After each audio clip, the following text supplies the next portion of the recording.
Kornacki is with us now. Steve, good morning to you. Hallie was right. During the campaign, then candidate Trump said he thought this issue of transgender bathroom rights should be best left to the states. But in a town hall meeting on our plaza on April 21st, when asked about this, this is what he said. One of the best answers I heard was from a commentator yesterday saying, leave it the way it is right now. There have been very few problems. Leave it the way it is.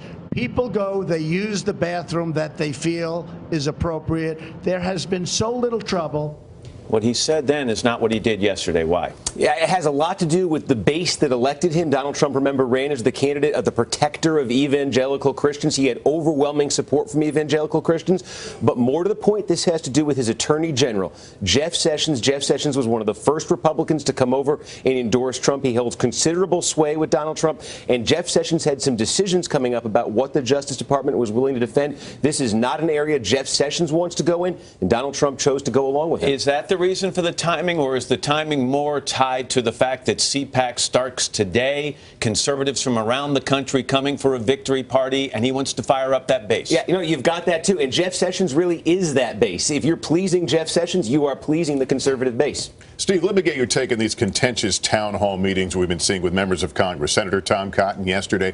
This is very reminiscent of what we saw with the Tea Party in 2009, 2010. We know it cost the Democrats control of the House. Are Republicans watching this thinking we may be going the same direction? Yeah, Republicans are in a real bind here because they're thinking back to the Tea Party. They're remembering what happened in those midterms in 2010. They see the polls, Donald Trump's approval rating not very good right now. They say, boy, are we in trouble in 2010? At the same time, though, they remember the campaign. They remember thinking that Donald Trump was committing political suicide right in front of them, and then they remember that he won. And they wonder, and they see these polls that show Republican voters are still overwhelming with Trump. They wonder, is their base more in touch with Donald Trump than with them? And so that holds them back. And then the accusation that some of these protesters are being paid, does that work against the president? That is a president who really believes in this idea of galvanizing his base, of just talking to his base, creating a reaction on the other side, and trying to get his base to react to the reaction. Steve Kornacki. Steve, as always, thank you very much. We appreciate it. A programming note tied to politics.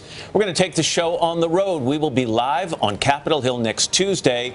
That's ahead of President Trump's first address to a joint session of Congress. House Speaker Paul Ryan will join us live exclusively, and we'll take you on a first-of-its-kind live tour of the Capitol and show you some places we don't believe you have ever seen. Again, that is today on the Hill next Tuesday morning right here on Today.